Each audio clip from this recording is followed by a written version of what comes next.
Bruce. Hey there. He's a busy soccer dad who's trying hard to learn the game. Go for the end zone. Whoops. Luckily, other things come easy, like banking with Chase. And a tip from his banker, he set up AutoSave in the Chase mobile app. So what are you saving for, Bruce? Father-daughter soccer camp. Smart bankers, convenient tools, one bank with the power of both. Visit chase.com/checking. Chase, make more of what's yours. AutoSave requires a Chase checking and savings account. Chase mobile app is available for select mobile devices. Message and data rates may apply. JP Morgan Chase Bank and a member FDIC. Your car is like part of your family. It takes you to work, drops the kids off at school, goes with you on vacation. You feel safe in your car, but all that can change in an instant due to someone else's carelessness. Now you need money for medical bills, car repairs, lost wages. You need help, and you need it now. If you've been injured in a car accident, call us at 396-5555. Farah and Farah, protecting you and your family since 1979. Jacksonville. The best time of the year for blue crabs right now at the Blue Crab Crab House. They've been open since 1996, and they are a staple here in Duval. Sundays, you have the Bloody Mary specials, mimosas as well, $2.50 noon until 5 o'clock. Of course, each and every Tuesday, $2 margaritas. Wednesday, $1 oysters. Right off of San Jose on Julington Creek Road, it is the Blue Crab Crab House. 1010XL is presented by Farah and Farah, the official personal injury law firm of the Jaguars, protecting you and your family. Call 396-5555. Jacksonville. He's Hacker. So much so that I had to ask around. I'm like, hey, I'm kind of a nice guy, right? Hacker is an ass. I try, as I'm getting into my old age at 39 years old, try not to let things bother me. Just know that I'm ultra soft. And he doesn't shy away from opinion. See Baker Mayfield throw 4 passes, but I get to see this homeless guy return a ball for a touchdown. It's Hacker After Dark on 1010XL. And a very good Wednesday evening to you, Jacksonville. It is Hacker After Dark, 1010XL, 92.5 FM with Dylan Denmark. The Hacker Ryan Green with you. Glad you are spending your Wednesday evening with us as we are on the doorstep. Ladies and gentlemen, 24 hours from right now, the NFL season will get underway. Detroit and Kansas City. Of course, Denmark, that means officially now the Detroit Lions today in Pontiac, Michigan. Well, they got on an airplane, and they flew to Kansas City, and we're going to have football tomorrow that actually counts, football that matters, and I am certainly fired up about it. I will tell you as well tonight, Denmark's going to have a much easier time with this than I am. Denmark and I are currently multitasking as the powers that be here that are doing the 1010XL Fantasy Football League decided to schedule our draft at 8 o'clock here on the 6th day of September. So the draft has begun. Denmark, you had the second pick. You just recently took Jamar Chase. How do you feel about that selection? I like it. Well, I like the fact that you taught me how to do this in about 5 minutes. Yes. I was panicking. I was freaking out. But Denmark has provided me guidance and leadership, and I was able to safely select Davante Adams with my first pick. So we'll keep you updated on the 1010XL fantasy festivities as, again, the season gets underway tomorrow. We are absolutely loaded. I was in the Jaguar locker room earlier today, had a chance to have conversations with Andre Cisco and Devin Lloyd. You will hear those conversations coming up in a matter of moments. Also, 2 of the captains on the Jaguar football team, Foye Oluokun and Brandon Sheriff, had a chance to catch up with them. We'll play all of those interviews here in the next 20 or so minutes. Also, Cecil Shorts, former Jaguar wide receiver, every Wednesday night here on Hacker After Dark. He'll join us to preview Jacksonville and Indianapolis. And our head coach, Dave Campo, will stop by as we look at opening day. So we are loaded. We are with you till 10 o'clock. In Jacksonville, we are glad you are with us. Every night here on Hacker After Dark, we do kick it off with a big deal of the night and Dylan Denmark. Let's do that right now. Time now for the big deal of the night. What's the big deal? What is the big deal? No big deal. It is a big deal. On Hacker After Dark. Sunday, Indianapolis, Indiana, the Jacksonville Jaguars and the Indianapolis Colts to kick off the 2023 NFL regular season. Of course, you'll hear the game right here on 1010XL and 92.5 FM. This is very simple, Jaguar fans. There's not a lot of logic to this. This is as simple as I can make it. If the Jaguars are who we believe the Jaguars are, they will go to Indianapolis and they will take care of business. Point blank, period. If the Jaguars are who we believe, who I believe you, the fans, believe they are as well, they will go to Indianapolis and they will take care of business. Because Jaguar teams in the past don't win in Indianapolis. They're 1-8 in their last 9. Their only win came in 2017. That's almost as bad as Nashville was last year. Before the Jaguars finally exercised some demons, they're in Nashville, Tennessee, and finally knocked off the Tennessee Titans.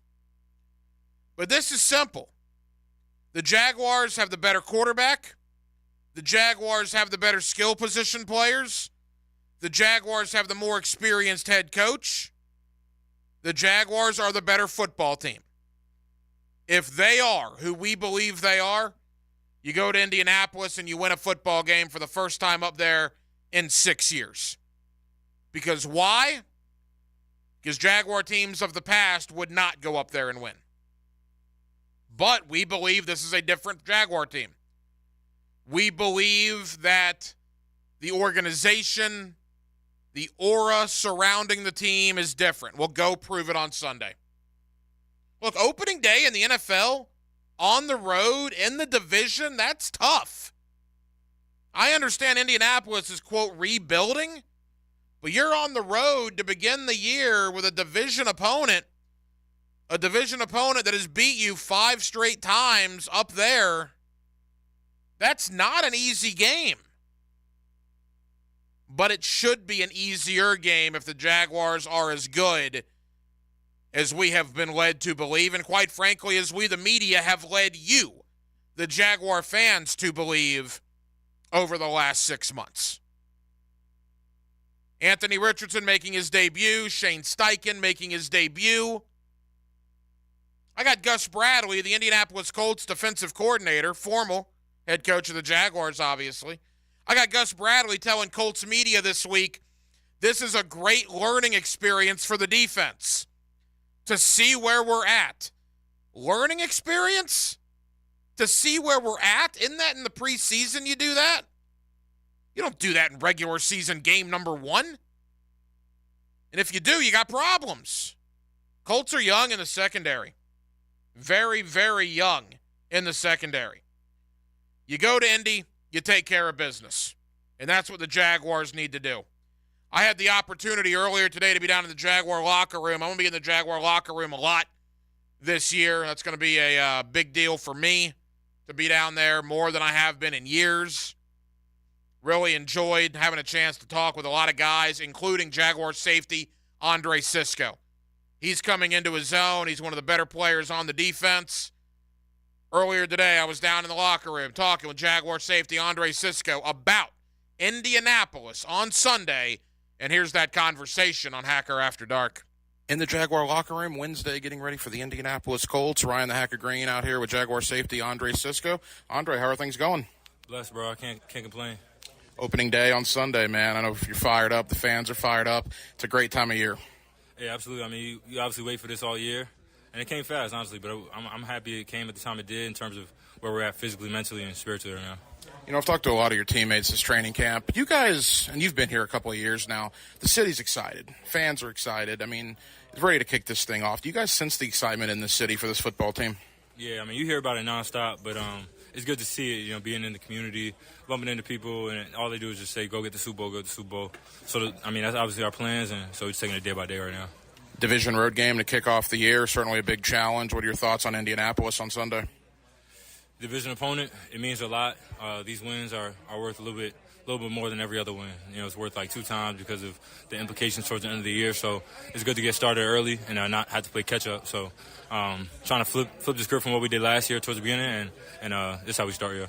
Final moments with Jaguar safety Andre Cisco. Anthony Richardson making his first career start. You play against a lot of rookie quarterbacks, but what is challenging about them knowing that they're raw, but you still don't know what might necessarily bring to the table? I would say the challenge is you don't have no film on this particular opponent besides preseason. So, it's hard to get a great feel on them and some of their progressions and maybe good or bad habits. But, we'll see and hopefully adapt quickly in game time. I know rookies are, coming in the league, you're going to make some mistakes and have to grow. So, hopefully we can take advantage. You had a pick last year against Indy. You hoping to get another one on Sunday? Yeah, absolutely. That's the plan every week. You got to think takeaways, got to make it happen. That's how you change the game. That's how you get your name out there. That's how you help your team win. Andre, best of luck. We'll be watching. Thank you, brother. Andre Cisco, Jaguar safety. Really enjoyed that conversation. And look, Cisco is a guy that maybe we haven't talked enough about. That secondary, a lot of good players with Tyson Campbell back there, Andre Cisco back there. We know about Rayshawn Jenkins and the plays he made towards the end of last season. Darius Williams. And then we'll see about the young guys, right? We'll see about the Christian Braswells and the Gregory Juniors and the Monteric Browns and Antonio Johnson when he's ready to go. There's a lot of young guys in that secondary that are the depth pieces. You got the main starters, and then you got the guys behind them, a lot of youth behind the starters. So we'll see if injuries pile up. But I think Cisco's going to have a good year. Cisco and Campbell both. I'm very, very excited to see where both of those guys are going to go in year 3 of their NFL career. A guy entering year 2 of his NFL career is a guy that's a lot expected from him in 2023. That's Jaguar linebacker Devin Lloyd. After practice earlier today in the Jaguar locker room, I had the chance to catch up with second-year linebacker Devin Lloyd. Here is that talk on Hacker After Dark. All right, inside the Jaguar locker room, getting ready for the Indianapolis Colts on Sunday. Jaguar linebacker Devin Lloyd. Devin, how we doing? Doing great, man. Doing great. Devin, appreciate the time. Year 2 for you. How excited are you to get this thing cranked up on Sunday? Yeah, it's going to be fun. Just can't wait to get out there with the guys.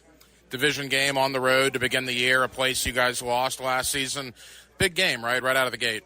Yeah, every game's a big game, but especially considering it's an in-conference rival. And like you said, we lost at their place last year. And Doug told us we've lost the last 5 or 6 times at their place. So we don't want to keep that streak going. I was talking to Chad earlier this training camp. Year 2 for him, for you, for Trayvon. Do you sense the game slowing down a little bit for you guys? Maybe was your head spinning a little last year, and now it's kind of settling in a little more? Well, I just think rookie year, everything's new to you. And so obviously going into year 2, you definitely know what to expect, in terms of scheme, in terms of just everything that comes with being in the NFL. Anthony Richardson on Sunday. Certainly a lot of people talking about his debut. People are thinking you might be the guy that's going to meet Anthony Richardson a few times on Sunday. Are you excited for that challenge? Yeah, he's an incredible athlete. Everybody knows he's got a strong arm, and we can't wait to play him. So, yeah, he made my Utah guys look bad, so, it's going to be fun playing him. You were here last year, obviously a big part of what the Jaguars did. You sense the excitement in this city, right? Fans are fired up. Do you guys notice that inside this locker room, how excited the fan base is? Yeah, for sure. I think we saw that in the preseason game, with the incredible turnout that we had. And, they always, I feel like, are ready to show up and, just make some noise. And, we just want to put on a good show for them. You mentioned Utah. Final question. Gave the Gators the beating last week. How much talking have you done, maybe Ventrell and other guys in the locker room? Yeah, Ventrell isn't here right now. He just got done with his surgery. But I got a jersey waiting for him whenever he comes back. Hey, Devin, appreciate the time. Best of luck on Sunday. All right, thank you. There you go, Devin Lloyd. And, again, a lot is expected of Devin Lloyd. Really all those guys, the second-year guys, right? Chad Muma, certainly Trayvon Walker. That goes without saying. A lot of expectations, a lot of guys that we think we can get more out of from that Jaguar defense. You'd put a lot of guys on that list. Josh Allen's on that list in a contract year. Trayvon Walker, you think you can get more out of him. You should get more out of him. Devin Lloyd, I would throw Cisco in there, who I just talked to, because he's a great player, right? Good player, but he has the potential to be a great player with his physical attributes. So the defense, like we talked about the entire offseason, man, they don't need to be the steel curtain. They don't need to be the 2000-2001 Baltimore Ravens.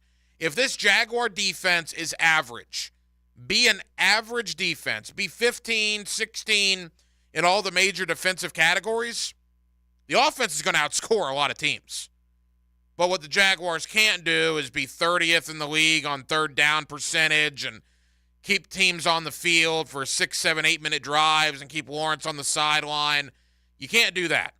You got to be average. You can't be below average because in this league, playing Mahomes, playing Burrow, playing Lamar Jackson, playing Josh Allen, you're playing the best quarterbacks in the NFL on your schedule, and you need to play like a defense that can do some things to help your offense get back on the field and become the offense that we all believe the Jaguars can become. More to do in the Jaguar locker room. 5 captains were named. I had the chance to speak with 2 of them earlier today, Jaguar offensive lineman Brandon Sheriff and Jaguar linebacker Foye Oluokun. We'll bring you those conversations coming up in just a bit. With Dylan Denmark, the hacker Ryan Green with you. It is a Wednesday night edition of Hacker After Dark on the eve of the NFL season. 24 hours from now, Detroit and Kansas City to kick it off. And by the way, Jaguar fans, it's never too early to think about this. We're Detroit Lion fans tomorrow night. Of course we are. Are you kidding me? I don't think the Chiefs are going to lose the game. I don't think the Lions are going to win. But I'm going to be pulling like heck for them. You need as many losses on the Chiefs and the Bengals and the Bills as you can possibly get. Whenever those teams are playing NFC teams, you wave those NFC towels in the air. So Dan Campbell, Jared Goff, get after it, fellas, tomorrow night. Go into Arrowhead and do some things. Foye Oluokun, Brandon Sheriff from the Jaguar locker room. Coming up, also former Jaguar wide receiver Cecil Shorts in the next 25 minutes. Jacksonville, we're glad you're with us. Wednesday night, Jacksonville, Florida. It's Hacker After Dark. It's the moment when they were rolling. Let's keep it rolling. Tire Outlet brings you the drive of the game. And this place is rocking right now. Tire Outlet. Wholesale prices, premium service. Finish what we started. On 1010XL. Visionaries, builders, and doers, are you ready to change the world?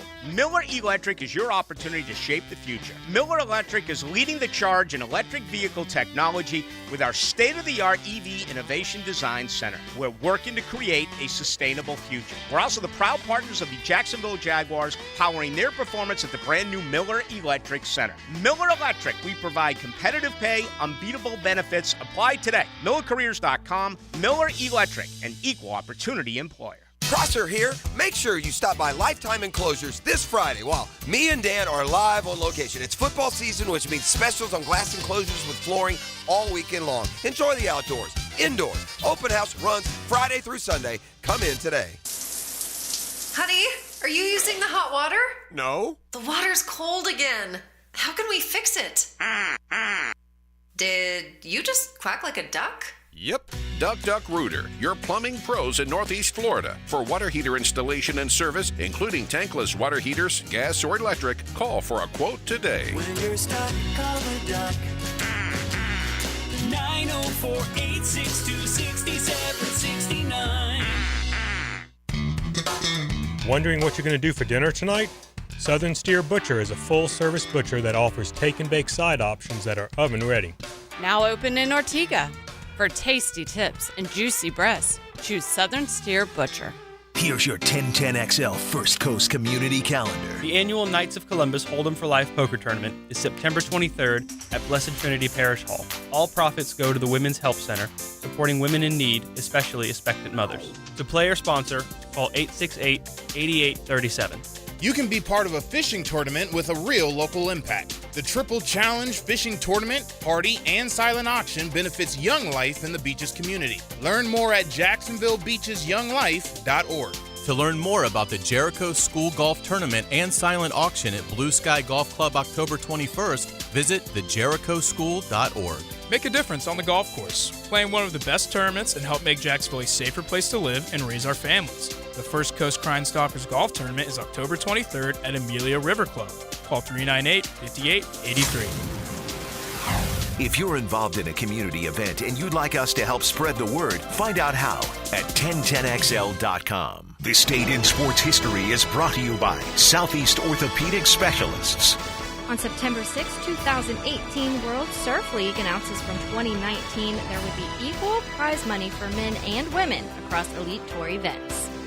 Here's another remarkable success story from QC Kinetics. This one from Chad, who hurt his knee at the gym one day, and it just kept on hurting. for months. From my high school football and wrestling days, I already had a little bit of damage in there, but this just sent it over the edge. Chad tried traditional treatments with no improvement when he turned to the non-surgical regenerative treatments at QC Kinetics. It was really fascinating how they did their work, and the science behind it was very intriguing, and it works. Extracting the cure out of my own body blew my mind. It's like I'm brand new again. It was fantastic. That's because the QC Kinetics natural biologic treatments use your body's own healing power to restore damaged tissue in your hips, shoulders, back, and knees, providing long-lasting relief. Now I'm back at the gym. I'm 100%, feeling great. If you're tired of suffering with pain from arthritis or injury, call QC Kinetics now for a free consultation. Call QC Kinetics, 904-274-5522. That's 904-274-5522. 904-274-5522. Do you have a VA loan? In this housing market, homeowners with VA loans have access to a ton of instant cash. Hey, it's Prosser here. Do you need cash to pay off credit cards and other high-interest loans? Does a check for 80 or 90 grand sound about right now? Well, Loan Pronto is helping veterans every day get the money they need with a quick and easy zero-cost cash-out refi with zero closing costs. With a VA loan, it's really cool because you can access up to 100% of your home's value. Use that money to pay off credit cards, home equity lines, car loans, consolidate all your payments into one check per month, and close in 2 weeks. Most homeowners who do this end up cutting their overall monthly payments by $800. Loan Pronto's all-digital process makes it fast and easy. They're doing loans with super low APRs, and they love working with veterans. Call now to see what your options are. Call Loan Pronto at 999-1508. That's 904-999-1508. Or go to loanpronto.com. Equal housing lender, NMLS 1661781, subject to lender approval.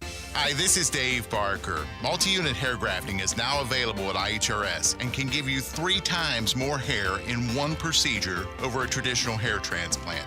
Multi-unit hair grafting gave me more hair in one procedure and within my budget. You can grow your hair back with this exclusive new procedure. Call for a free evaluation. Call IHRS 904-777-IHRS 777-IHRS 777-4477. 1010XL is presented by Farah and Farah, the official personal injury law firm of the Jaguars, protecting you and your family. Call 396-5555, Jacksonville.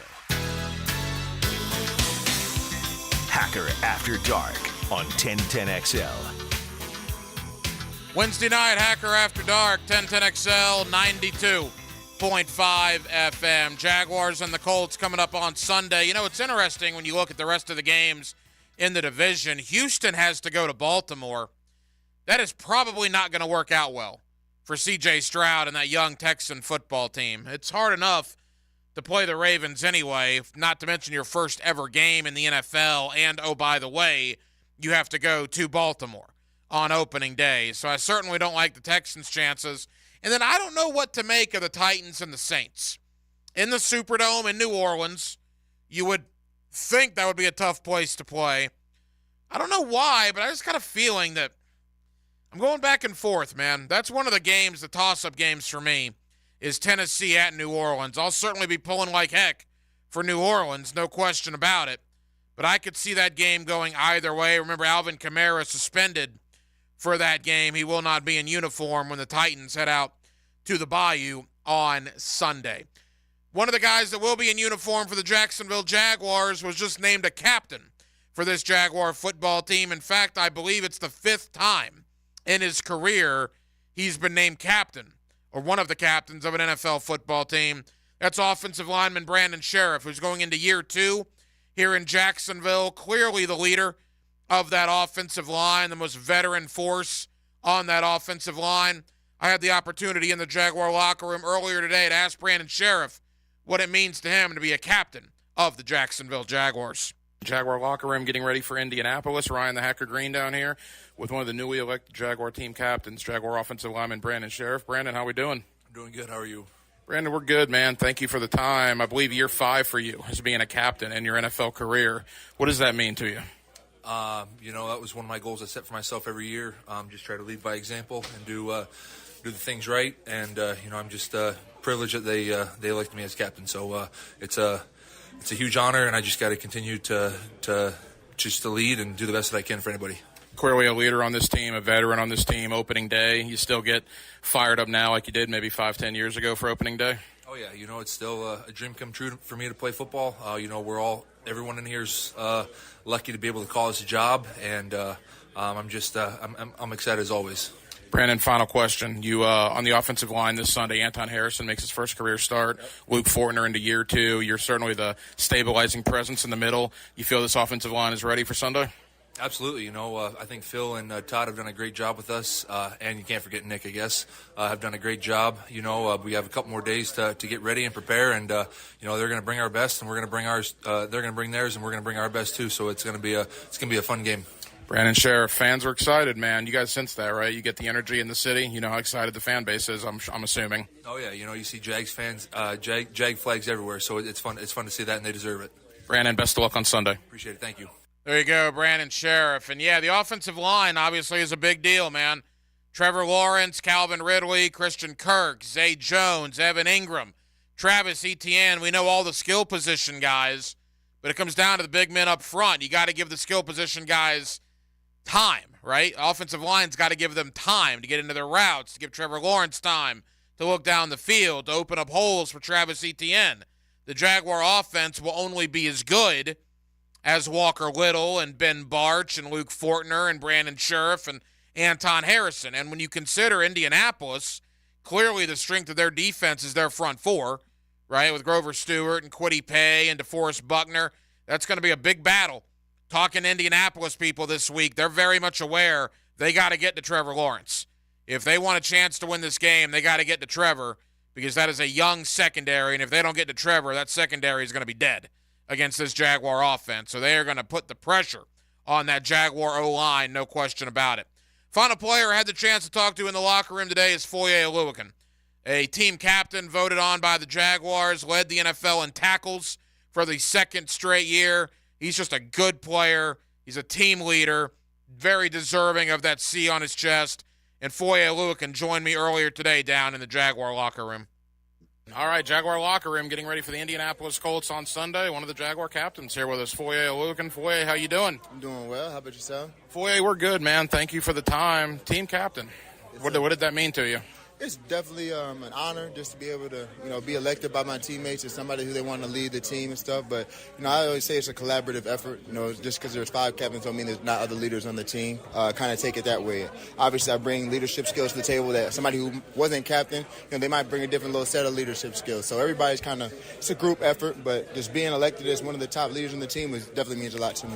You being in your second year here in Jacksonville, the fan base is excited. You guys get that sense, right? You understand the thoughts on the outside and how excited these fans are to get this season underway. Oh, we're excited ourselves. So I love that the fans bringing juice for us and stuff. But for ourselves in this locker room, we want to start off to a good start because we know how important that is.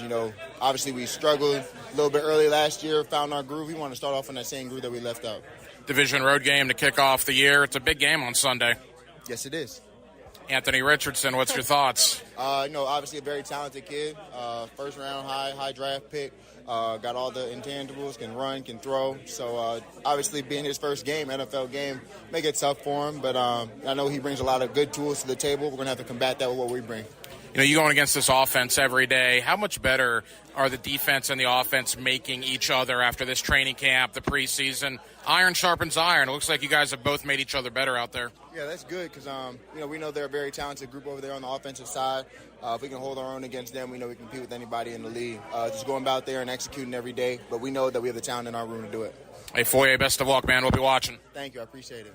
There you go. Again, appreciate Foye Oluokun, Brandon Sheriff, Devin Lloyd, and Andre Cisco for all joining us earlier in the Jaguar locker room. I'll be back down there tomorrow. Special shout-out to Ben Barch, Denmark. He's a fan of Hacker After Dark. So I'm going to break bread with Ben Barch tomorrow, and Happy Barch is back in the starting lineup. And we'll see what happens, right? He's got 4 weeks. And, by the way, the last preseason game he played was exceptional. I thought he was terrific against Miami. But I am very curious to see what happens when Cam Robinson comes back from suspension, what happens with Walker Little. Because if Barch is playing well, and I expect Barch to play well at left guard, then I'm not really sure what you do with that situation. That'll be something to follow as we move along. We'll get into the world of college football in the 9 o'clock hour. My friend Andrew Spivey, GatorCountry.com, will join us to try to make sense of what's going on at the University of Florida as they get ready for just a huge game, just a big battle on Saturday when McNeese State rolls in, a McNeese State team that lost to Tarleton State, I believe, last week. So that'll be a lot of fun in Gainesville on Saturday. But we'll talk about the program as a whole with Andrew Spivey. That is coming up in the 9 o'clock hour. Coming up next every Wednesday night here on Hacker After Dark, we are joined by former Jaguar wide receiver Cecil Shorts. We'll talk Jaguars Colts. We'll also look around the division. Cecil's a former Houston Texan. He's a former teammate of DeAndre Hopkins, who's now in Nashville. So not only Jags Colts, but a little AFC South talk as well. Former Jag wide receiver Cecil Shorts, next on a Wednesday night edition of Hacker After Dark. A new season. There was just great competition throughout. New players. We're bringing in the right guys. They toss it to the right. This is Bigsby. A fresh start. Overall, preseason was a success. A new hope. But are you kidding me? You know, I think we're in a better position. It's a fresh start on the First Coast. We're on to the regular season. And Duval is downright ready. This is where the dream begins. Indianapolis, Sunday at 1 on 1010XL. The best time of the year for blue crabs right now at the Blue Crab Crab House. They've been open since 1996, and they are a staple here in Duval. Sundays, you have the Bloody Mary specials, mimosas as well, $2.50 noon until 5 o'clock. Of course, each and every Tuesday, $2 margaritas. Wednesday, $1 oysters. Right off of San Jose on Julington Creek Road, it is the Blue Crab Crab House. Meet Bruce. Hey there. He's a busy soccer dad who's trying hard to learn the game. Go for the end zone. Whoops. Luckily, other things come easy, like banking with Chase. On a tip from his banker, he set up AutoSave in the Chase mobile app. So what are you saving for, Bruce? Father-daughter soccer camp. Smart bankers, convenient tools, one bank with the power of both. Visit chase.com/checking. Chase, make more of what's yours. AutoSave requires a Chase checking and savings account. Chase mobile app is available for select mobile devices. Message and data rates may apply. JP Morgan Chase Bank, N.A. member FDIC. Denny Thompson here. Are you a home builder looking for a reliable low-voltage partner? Look no further than Tyson Sound & Security. They've been working hard with large and small builders for 15 years. Here's why they are the top choice. They will enhance your home buyer's home experience by offering custom home design appointments, and your budget stays intact while they deliver top-quality services. Builders, send your plans over today to bid. Tyson Sound & Security, security and home automation experts. Prepare yourself for the most anticipated season in Jags history with 1010XL's Jags Roundtable. Jeff Prosser, Aaron Beasley, and Mike Duraco. Discuss, debate, and dream about the new era in Duval football. Get the Jags Roundtable where you find podcasts. Brought to you by Kingfish Pest Control, proud partner of the Jacksonville Jaguars. Men, if you're struggling with erectile dysfunction or PE, the medical providers at Prime Men's Medical Center offer breakthrough treatments that eliminate problems in the bedroom without pain or surgery. Listen to a specialist in men's health. I'm Dr. Simovitz. Prime Men's Medical Center offers the most advanced treatments to eliminate ED and PE. 98% of men experience instant results on their first office visit. They're even lasting 90 minutes or longer, regardless of age or medical history. Don't just take our word for it. Call Prime Men's Medical Center now for our limited time offer. Your initial consultation and first treatment are completely free. You'll see instant results right in the office. You'll even get a gift that enhances your performance in the bedroom. All this, worth hundreds of dollars, is free if you call now. 904-664-8217. 904-664-8217. That's 904-664-8217. So I'm here with Danny Van Sickle, Director of the Electrical Training Alliance. Danny, tell me about your program. Hey, Rick, we're a 5-year electrical apprenticeship. Our students start out making over $30,000 a year, and right now graduate making over $80,000 a year, including benefits. There is no tuition and no student debt. You just have to apply and get accepted. Did you say no tuition and no student debt? You heard that right, Rick. Once you're accepted into the program, your only costs are the books and the course fees, around $700 a year. Wow, that sounds like an amazing opportunity. How can I learn more? Just go to etajax.org. Apply by May 18th. At Cannons of Jacksonville, they know that when you're towing anything, you gotta have products you can rely on. With over 50 years of fabrication expertise, the family at Cannons can repair or install precisely what you need to tow with confidence. Whether it's a heavy-duty hitch, trailer frame, gooseneck, tow bar, or any other towing accessory, Cannons will provide you with unmatched precision and durability. For all your towing needs, visit cannonsofjacks.com, where quality and customer satisfaction collide. Instant Keys. You don't have to go to the dealer. Instant Keys comes to you. Instant Keys saves the day if you have lost or broken keys. They can program new keys and remotes for nearly every make and model of vehicle at a fraction of the dealership cost. Fast, honest, and reliable locksmith service. Call 722-1111. Instant Keys. Instant Keys. You don't have to go to the dealer. Instant Keys comes to you. If you're living with heart disease and surgery is necessary, a top-rated heart surgery program is available to you at Baptist Health. The team at Baptist has the highest rating for heart bypass surgery by the Society of Thoracic Surgeons, the gold standard for quality and safety ratings. Ask your doctor to learn more or visit baptistjacks.com/heart.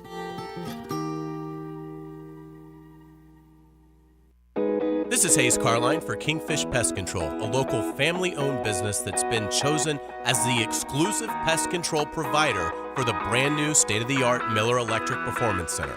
As a Kingfish customer myself, I know their effectiveness in keeping spiders, roaches, bugs, and termites out. When I trust them for my family and the Jags trust them for their business, then you can too. For the best service in town, call my friends at Kingfish Pest Control, proud partner of the Jacksonville Jaguars. 1010XL is presented by Farah & Farah, the official personal injury law firm of the Jaguars. Protecting you and your family. Call 396-5555. Jacksonville. Let's ring up another guest on the All-Pro Roofing phone line. Back here on 1010XL and 92.5 FM in the city of Jacksonville. It is a Wednesday evening, and we are glad you are with us. The Jaguars and the Colts, Sunday at 1 o'clock. Of course, you'll hear the game right here on 1010XL as the 2023 NFL regular season gets underway.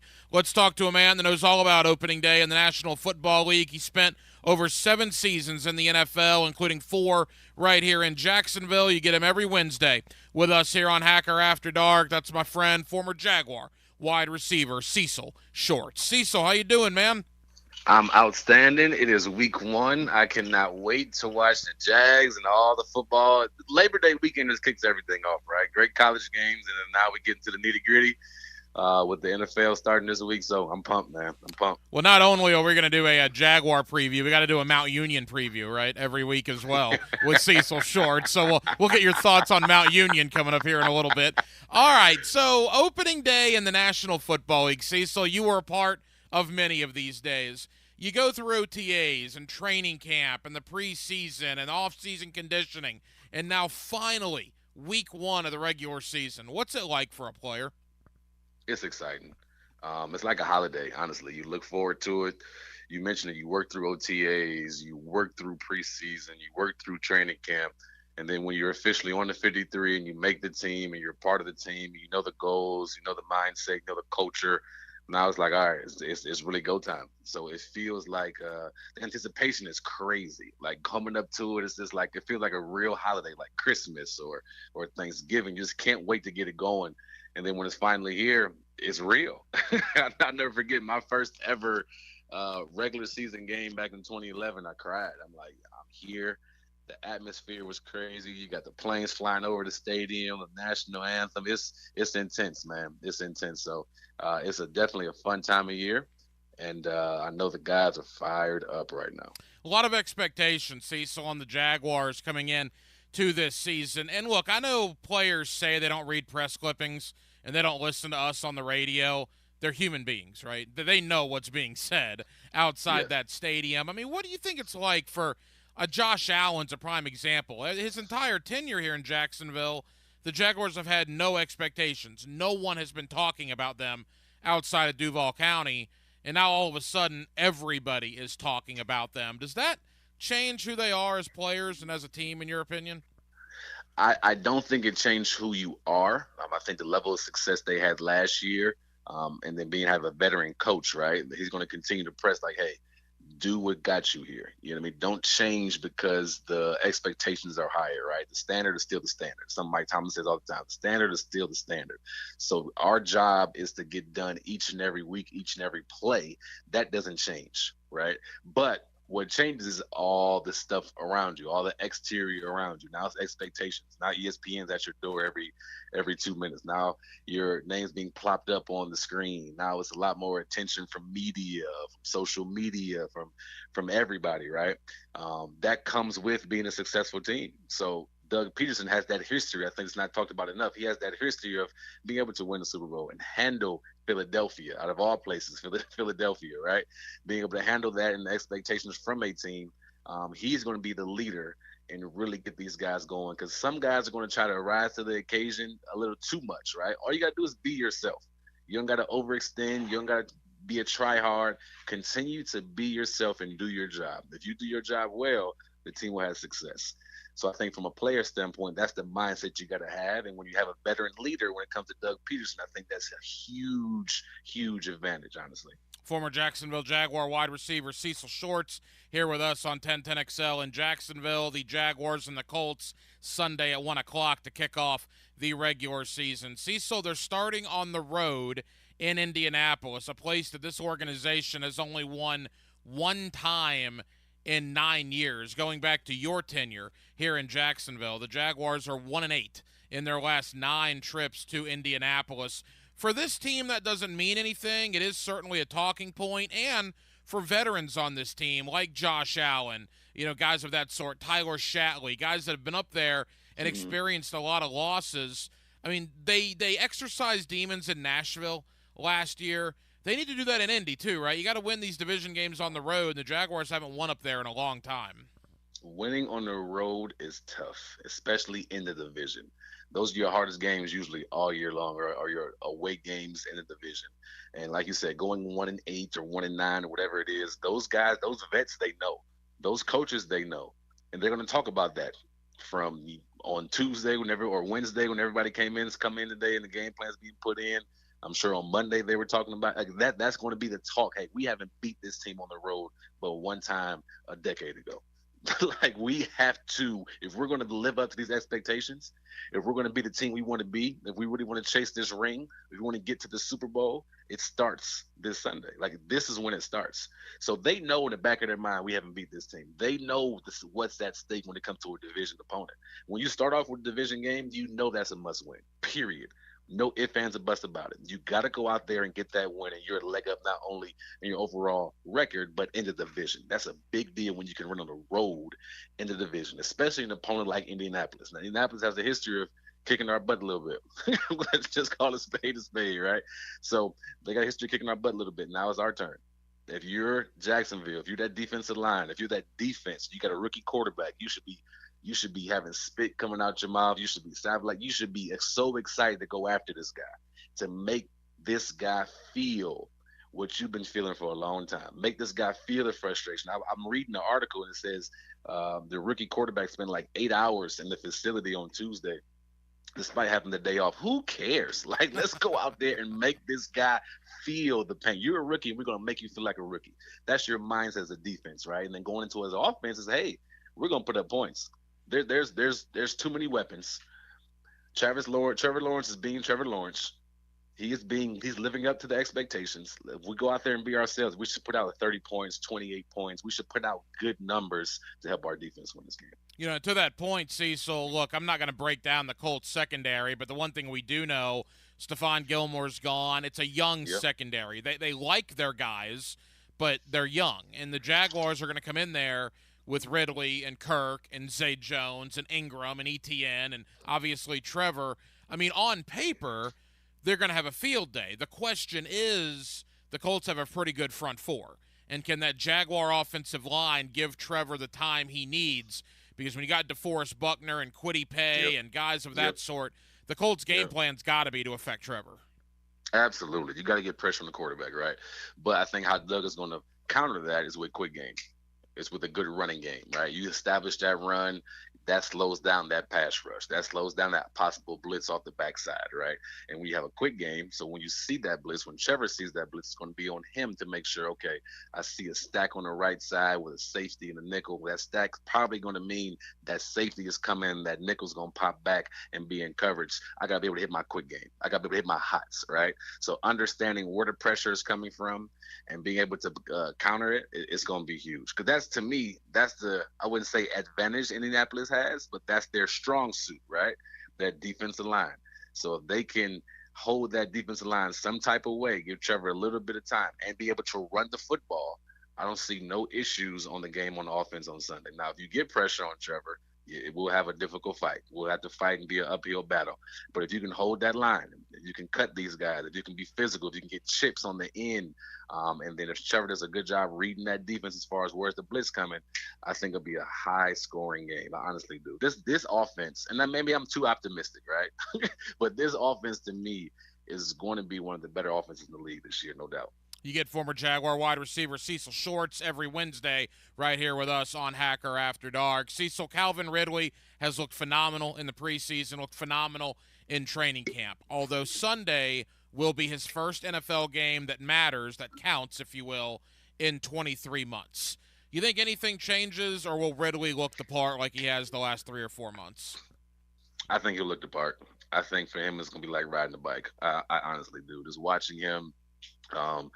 Watch him on film from back in his Falcons days and watch how he bulked up over the years. And then there's a certain savvy about him that's different than the other receivers. A certain presence about him that's different than the other receivers. A certain, I don't know what it is about him, a vibe that you get from him. He knows he's good. He knows he's going to be open. He knows he's the number one receiver and you have to keep eyes on. He doesn't care if he hasn't played the last 2 years. He knows he's that guy. And when you have somebody with that mindset, he's going to go out there and dominate. So I'm not going to be surprised by anything. He already has a connection with Trevor. They're on the same page in a lot of things. I just think it's going to be a great year for him. It's going to be a comeback player of the year type year for Calvin Ridley. But he's been impressive the last 3 or 4 months, and he'll continue to impress throughout this year. See, so you mentioned the Jaguar defense. Anthony Richardson's making his debut for Indianapolis, and for that matter, Shane Steichen, the head coach, making his head coaching debut. If you're Mike Caldwell, the Jaguar defensive coordinator, what do you do to try to trick the rookie into giving you a couple of turnovers? The rookie that you know well, play at Florida, so I know you know him well, right? Hasn't played a lot of college ball. Potential is sky high, right? Super athletic, but I want to make him read the defense. Prove to me you can read coverages. Prove to me you can go through progressions at an NFL regular season level, which is different than practice, which is different than preseason. It's an NFL regular season speed and level. Prove to me you can do it. So I'm throwing the house at him. When I mean throw the house, I'm throwing different coverages, different disguises. I'm making my DBs move, my linebackers move. I want him to think one thing is actually another, right? I want him the defense to look like it's cover 3, but it's really cover 2. Look like we're not blitzing, and then we blitz. I want Stutz up front. I want to confuse him.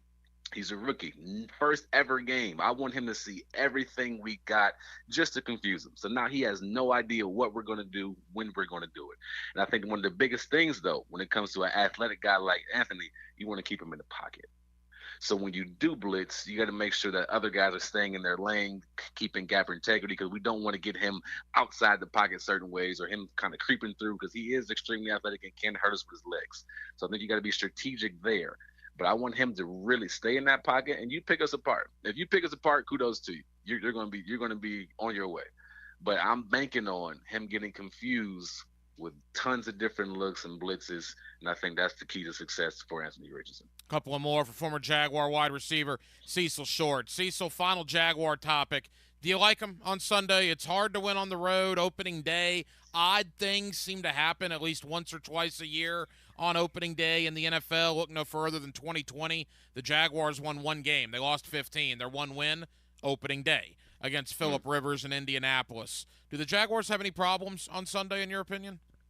I'll be honest with you. I think they're riding this momentum. I think this is going to be a very solid all-around game on Sunday. I think when you're playing a first-time head coach, a first-time rookie quarterback, with not your best player in Jonathan Taylor, I think you're in good shape looking outside looking in. They got to go out there and prove it. But I do think they handle the Colts well, and they get their first victory of the season and on the road and a division opponent, or something against a division opponent. So I do think they go 1-0 and they handle them pretty good. Yeah, if you win a division road game on opening day, there's not a much better start to the year than that. All right, quickly around the division. Houston at Baltimore. That appears to be a tough putt for C.J. Stroud going on the road to a place like Baltimore. What's your thought on the Texans on Sunday? Man, listen, if you had to pick a team to go against, it wouldn't be Baltimore. You know, they're known for that. AFC North alone is known for the physicality. Harbaugh is known for tough-nosed teams. Even though they're missing some guys in the secondary, you still got Humphreys, you still got Raekwon Smith. You got some players in that defense. They added Clowney to the defensive line. So it's going to be tough for CJ this first game out. The same way I described how I went Jacksonville to try to confuse Anthony Richardson and the Colts. It's going to be the same way they go after all these young quarterbacks. Bryce Young, CJ Stroud. They're going to try to confuse them. So it's going to be on Stroud to really go through his progression, trust what he sees, trust for his timing to be right, and they have to run the ball well on offense. To protect the quarterback, they have to run the ball well. Going back to Indianapolis, you don't know who their running back's going to be consistently.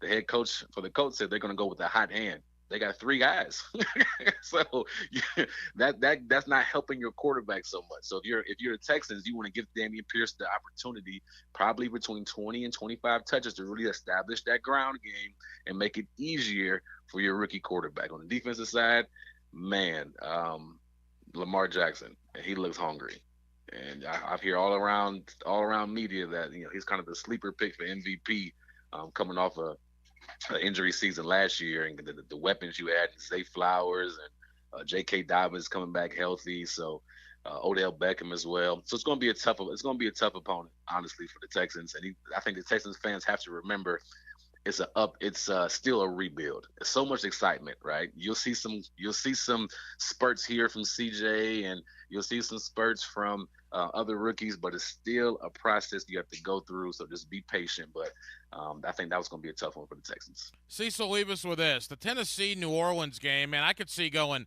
either way. The one thing that gives me a little bit of a pause is if the game was in Nashville, I'd really like the Titans' chances. The fact that I believe it's in the Dome, right, in New Orleans, I just get the vibe that New Orleans may win based on that and that alone. What's your thought there? Man, that's a tough one because I can't read the Titans. Like, I don't know. Like, I'm trying to think. Like, when it comes to the Titans, I'm not sold that they're a Super Bowl contender, but I'm not sold that they're a terrible team because I think they're right in the middle, right? They are who we think they are, kind of thing. I'm not sold on Tannehill. Obviously, they drafted a quarterback the last 2 years, so I don't think they're sold on Tannehill either. They're going to run the ball. Now they got Hopkins, so they can play action and throw to Hopkins, right? Playing in that dome is tough. Like, that's one of the toughest places to play. New Orleans is a proud, proud city. They love their Saints. It's going to be difficult to win there. It's going to be exciting because David Carr is there. You got Michael Thomas who's back, and you got a rookie that from Ohio State, last year rookie, Chris Olave, who's now a second-year guy. You got some other people on defense. Marshawn Lattimore is healthy again. So I think the first game in the Dome, I probably would give the nod like you to New Orleans, but I wouldn't sleep on Tennessee because Derrick Henry, if he's still Derrick Henry, I keep saying he's not going to last. He's not going to be the same guy every year. He is the same guy every year. He is just a different dude, right? I remember going to his game, getting off topic. I remember going to his game in Yulee, leaving a Jaguar practice. It was myself. It was Ace Sanders. It was Justin Blackman. It was Mike Brown. Mike Brown now is actually the associate head coach at Wisconsin. But we drove down to Yulee and watched him play against Fred Taylor's son. And it was 3rd and 13, toss right, 60-yard touchdown. 3rd and 18, toss left, 70-yard touchdown. Derrick Henry was unstoppable then, and he's unstoppable now. So I wouldn't be surprised if they win, but if I had to pick, I'd say Saints. Yeah, I remember that game, Kelvin Taylor, Derrick Henry game. That was ESPN, right? That was Yes, national was. TV. And, in fact, if you go out to the stadium at Yulee, they still have, like, a plaque where the ESPN camera was saying ESPN was here, and they give the date. So, yeah, no, Derrick Henry, I've always rooted for Derrick. I cannot believe he went to the Titans of all teams to go to, so it's kind of tough. But I agree. Tennessee, as we've gotten closer to the season, I think Tennessee might be a little better than some people think. I just go back to Tannehill. versus Trevor, and I can't get over that. One team has Trevor, one team has Tannehill. For that and that alone, I think the Jaguars are going to win the AFC South. Cecil Shorts, it's finally here, week 1 of the regular season. I'm fired up. You are too. We'll have you every Wednesday on Hacker After Dark.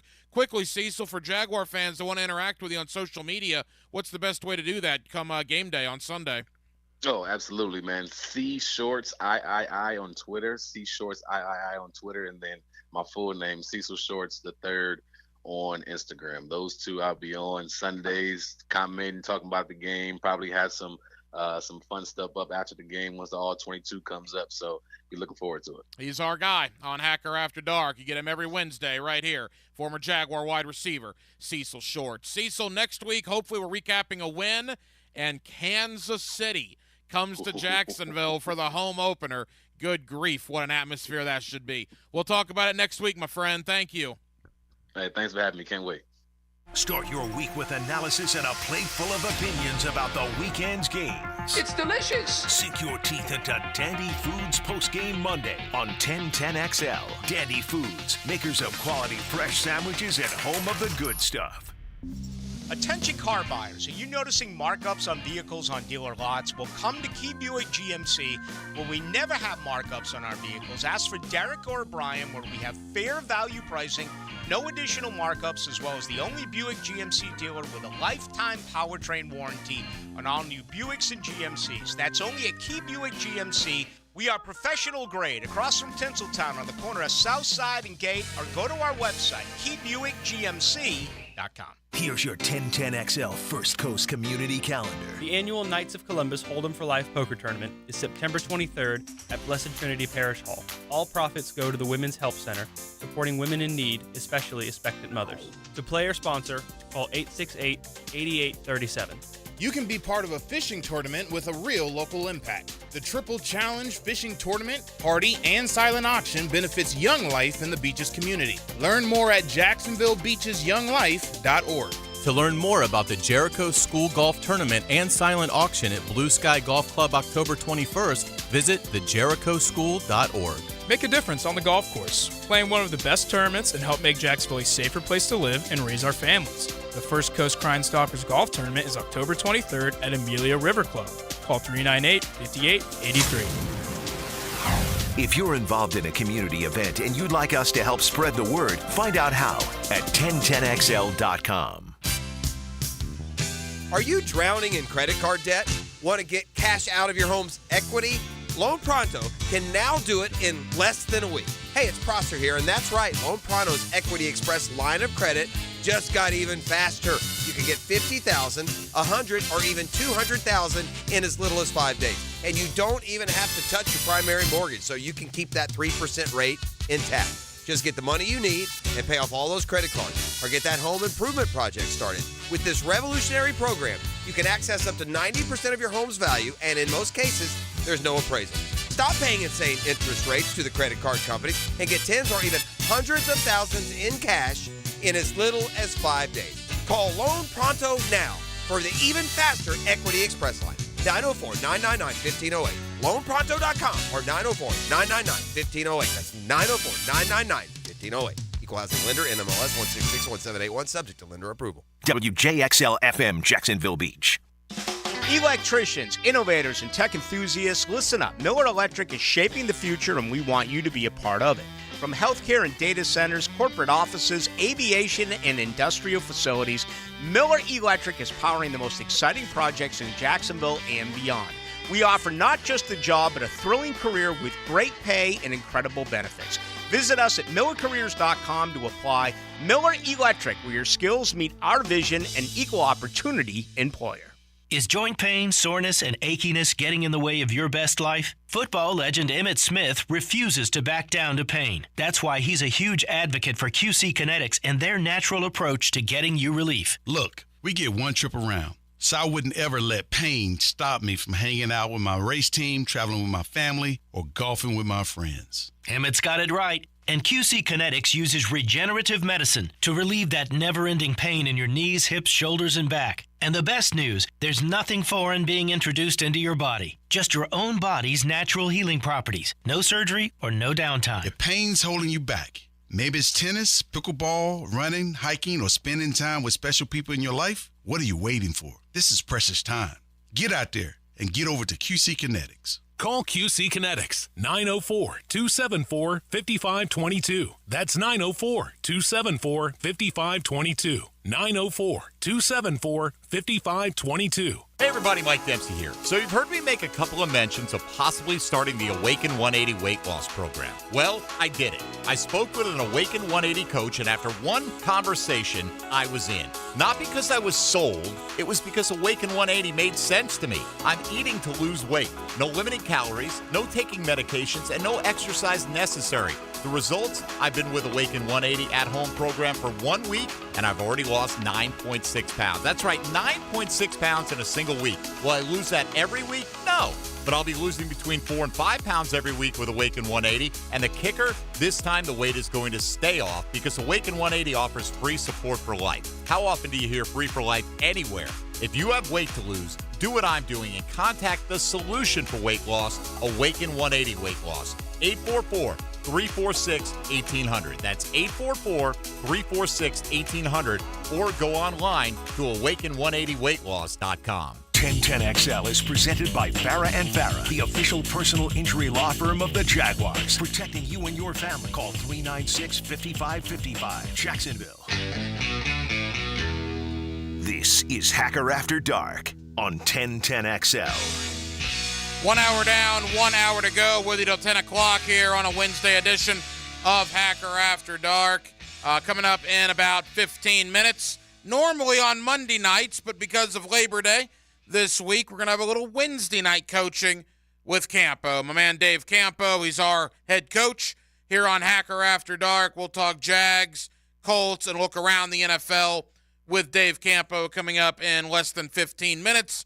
And at the bottom of the 9 o'clock hour, Andrew Spivey, GatorCountry.com, as Billy Napier in Florida look to pick up the pieces from the Utah game a week ago as they host McNeese State in the home opener down there in Gainesville on Saturday evening. So tomorrow night, we will be on the air at 8 o'clock, right about the time they're going to be getting ready to kick things off at Arrowhead between Detroit and Kansas City to kick off the year. So quickly, divisions. My thoughts going into 2023.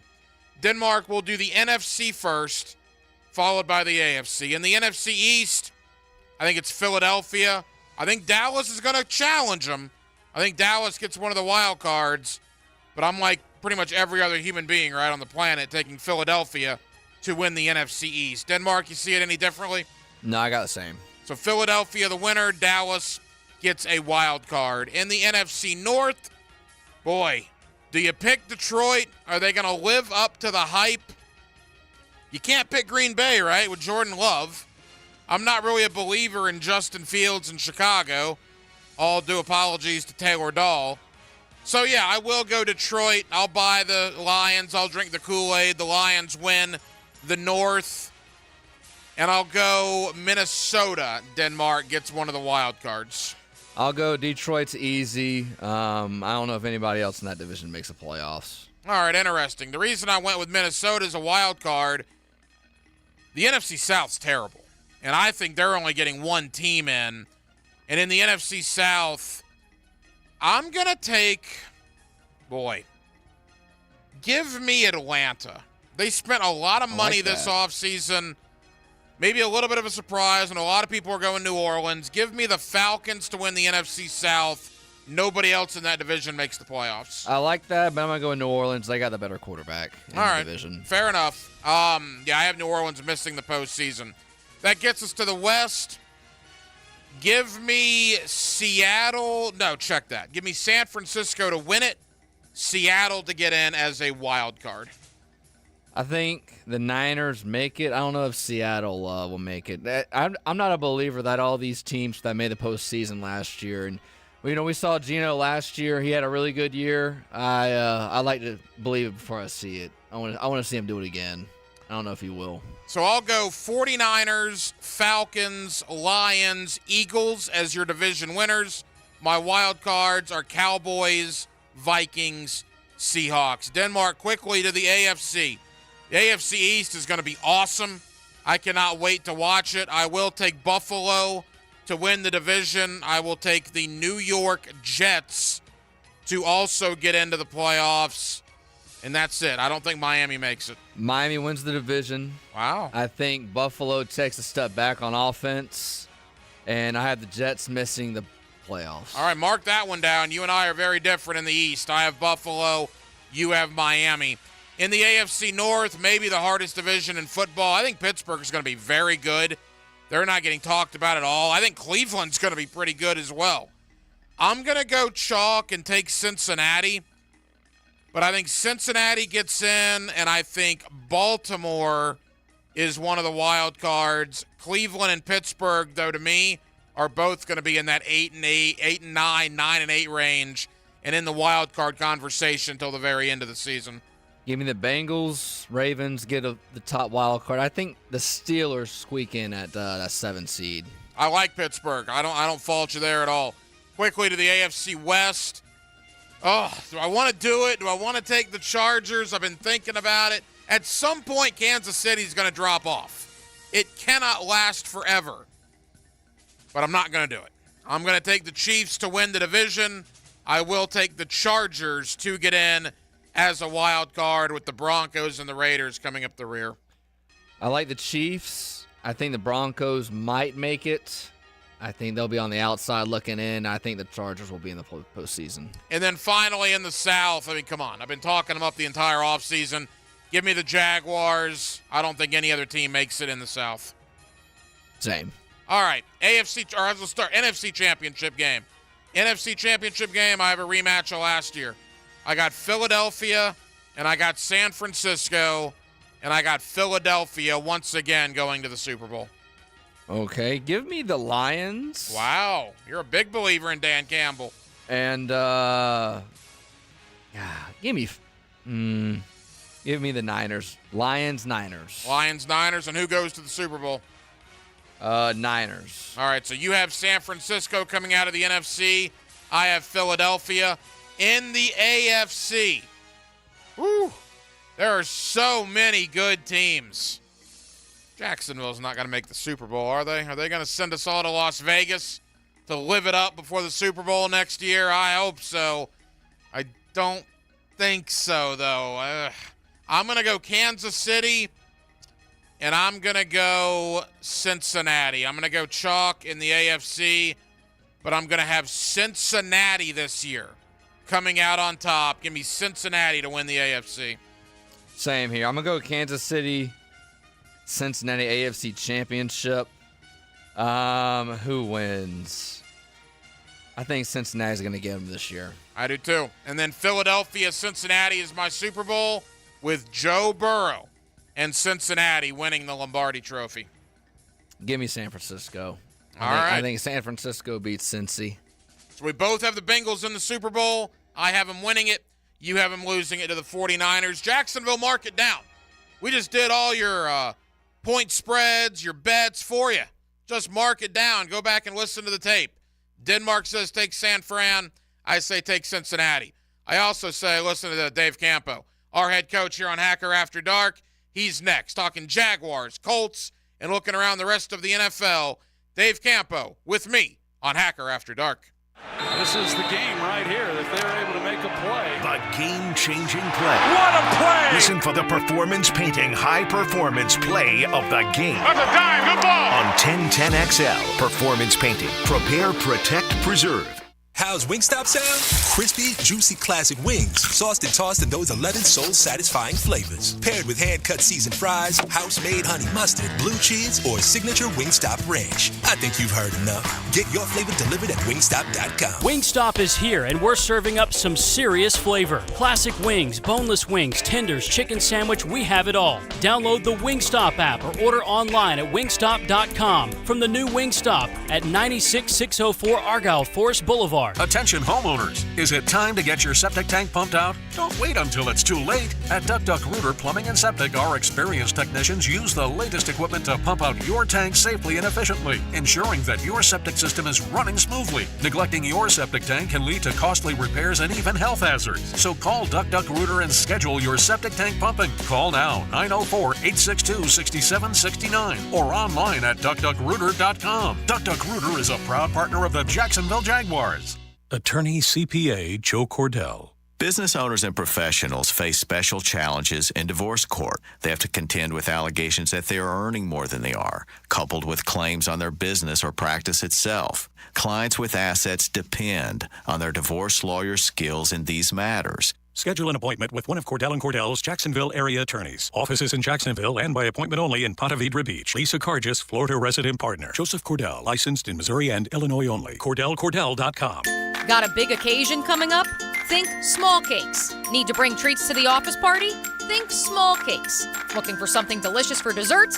Think small cakes. Small cakes is perfect for any big or small occasion. They serve delicious cupcakes, cookies, ice cream, and brownies in a modern and elegant space. And with daily specials each month, you're always finding something new to try. Small Cakes also makes cakes for birthdays, anniversaries, weddings, corporate events, and any celebration. So visit smallcakesjacks.com to learn more. Can the Canes calm the storm in Coral Gables and rejoin college football's elite? I'm JJ LaSalva, and I bring you news and notes you need to know from Miami every week on the Hurricane Report. Brought to you by Performance Painting. Prepare, protect, preserve on 1010XL.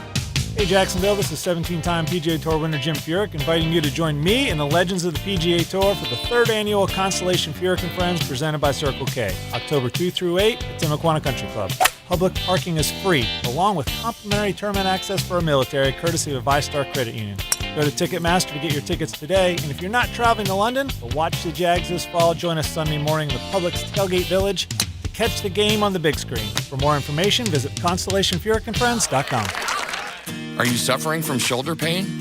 If you have clicking and popping in the shoulder joint, persistent pain that intensifies with use, an inability to lift your arm over your head, or a tingling, burning sensation in the shoulder, elbow, or wrist, waiting to see a doctor could make your injury worse. Baptist Health and Jacksonville Orthopedic Institute have innovative and effective treatment options available right now to relieve your pain and restore your mobility. Don't wait. Call 904-JOI-2000. What is North America's largest freshwater fish? The answer coming up. How long has it been since you compared homeowners' insurance rates? Log on to southernoak.com to find an agent or get an instant quote online. Find us at southernoak.com. Our family protecting yours. Southern Oak Insurance. North America's largest freshwater fish is the sturgeon, which this time of year you'll find swimming around in the Great Lakes. Southern Oak Insurance. Our family protecting yours. Hey, Matt Hayes here. Expert Automotive is now open at our brand new state-of-the-art facility on St. John's Bluff Road. As always, every repair comes with a lifetime service repair warranty. Come celebrate our grand reopening by getting a free AC inspection, $50 off any repair, $199 brake specials, and free diagnostics all month long. Call 374-3373 or visit us at our new location at 2190 St. John's Bluff Road. Expert Automotive. We never sell greed, only what you need. Men suffering from ED or PE, you'll see instant results on your first visit at Prime Men's Medical Center. For a limited time, your initial consultation and first treatment are totally free. You'll even get a gift that enhances performance in the bedroom. Call 904-664-8217. Hey, Hicken here. Are you ready to score big with your family's eye care? Bowden Eye & Associates is your winning team. Pay attention, team. A complete eye exam will help us spot potential issues before they become major setbacks. That's right, Coach. Their expert doctors monitor and diagnose conditions that could affect your performance on and off the field. Bowden Eye & Associates is with you every step of the way with 3 convenient locations across town. Bowden Eye has the First Coast covered. Need cash? Beaches Jewelry and Pawn has cash available. Ready to buy guitars, surfboards, jewelry, firearms, tools, and especially gold. They need it all. Selling or pawning, get cash on the spot at Beaches Jewelry and Pawn in Jacksonville Beach. 1010XL is presented by Farah & Farah, the official personal injury law firm of the Jaguars. Protecting you and your family. Call 396-5555. Jacksonville. Let's ring up another guest on the All-Pro Roofing phone line. Now, Campo's Coaching Corner on Hacker After Dark.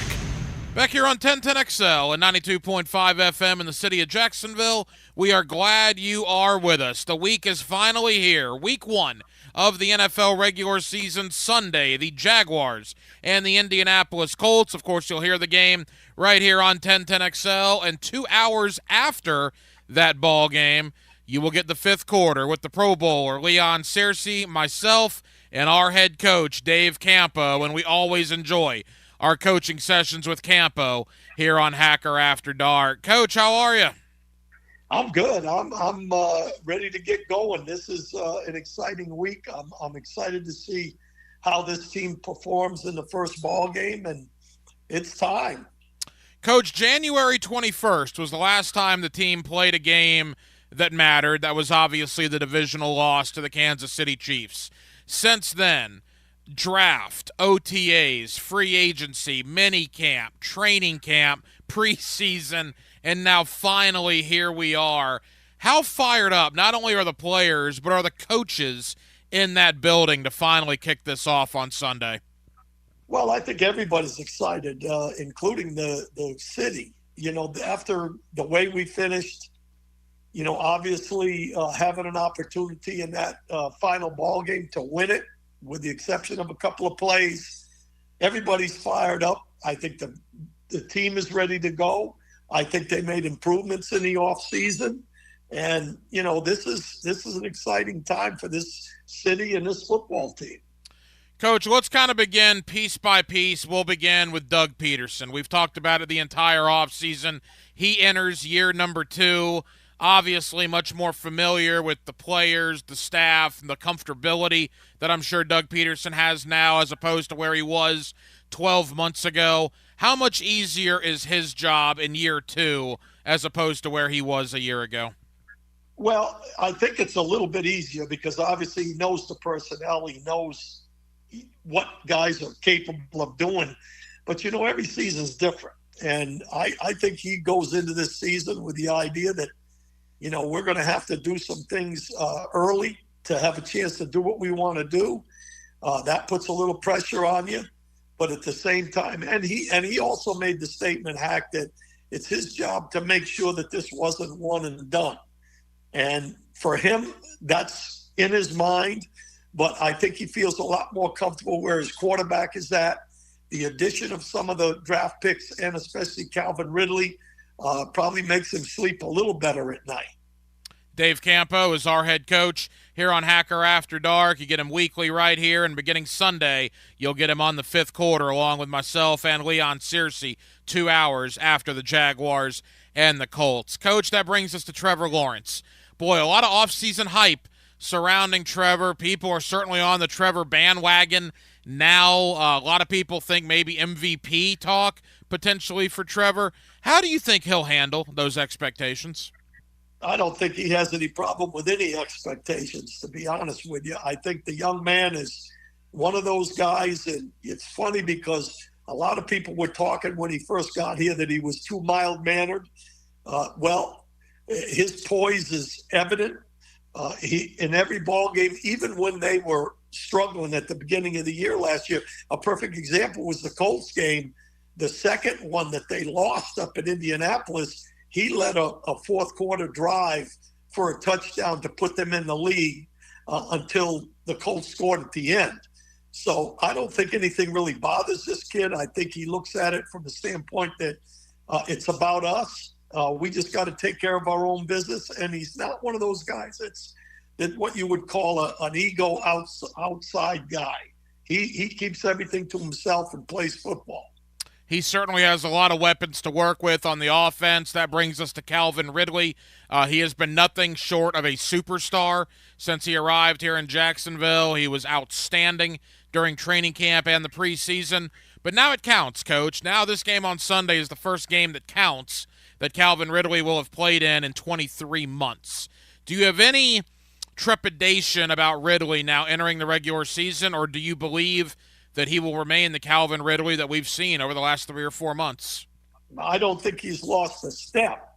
Until they play a ball game, you won't know for sure. But everything that he's shown to this point has been, that he's energetic, he's fired up, he shows his ability to run routes, which puts him in a top category, in my opinion. And he's caught everything thrown his way, made a big play in the last preseason game on the sideline, toe tapping. So, to me, he's going to be a little bit fired up, which sometimes leads you to try to do a little too much, but I'll guarantee you, I think he's got the same abilities that he showed prior to getting here, and hopefully that'll be a really major plus for this team. Watching training camp with you all those days that we did in July and the month of August, I know one of your guys this year is Evan Ingram. You think Ingram's going to have a big, big year after that contract? Just give us your thoughts on Evan Ingram moving into 2023.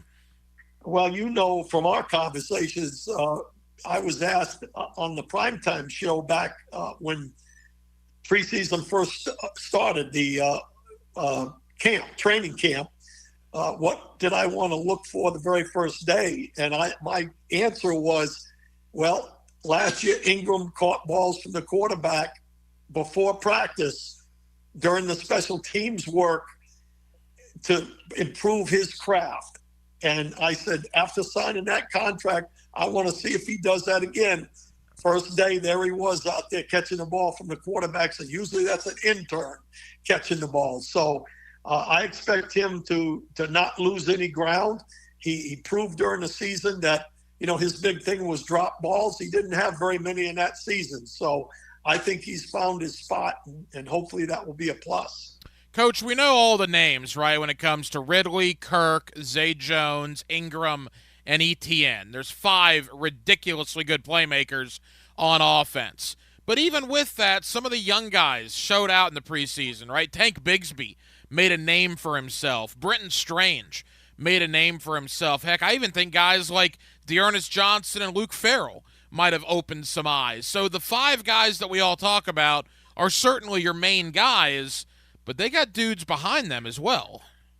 Well, I think that's the one thing they did a great job with the draft. They had a lot of picks, and everybody said, well, why are you going to make all those picks? Well, one of the reasons is that if you feel pretty good about your starting group as a whole, you want to make sure that you improve the football team from 22 to 53. And I think they did that with what they did in the draft. And, of course, Ridley coming in as a free agent certainly helps.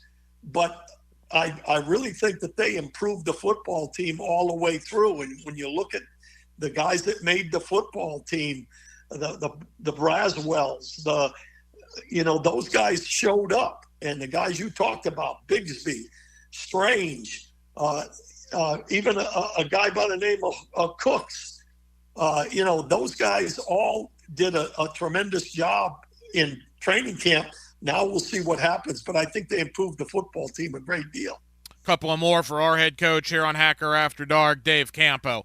Coach, the offensive line. You mentioned the draft. Obviously, Anton Harrison was the first-round pick in that draft. He makes his first career start on Sunday at a position that he didn't play a lot at in college. That's right tackle. Walker Little, the left tackle, since Cam Robinson's suspension officially begins. He'll be back Week 5. We believe Ben Barch, certainly Luke Fortner and Brandon Sheriff round out that offensive line at least to start the season. Your concerns, trepidation, anything along those lines when it comes to the O-line? Well, I always have a little bit of concern when the 2 guys that are protecting the quarterback are young players. And certainly that's the case with the 2 tackles. That's going to be an interesting start to the season. I think the one thing that showed up a lot during camp was how quickly Trevor was getting rid of the ball, and I think that's a plus. And I think Trevor feels much more comfortable of moving around in the pocket and getting out of it if there's any problems. So there's a little bit of concern there. I've been very impressed with Ben Barch since he's been back. And I watched him a little bit early in the season last year, and I'll tell you, he plays pretty darn good. So I feel pretty good about him inside. And, I think they're going to be better than they were a year ago. But, again, with young tackles, that, makes you a little nervous.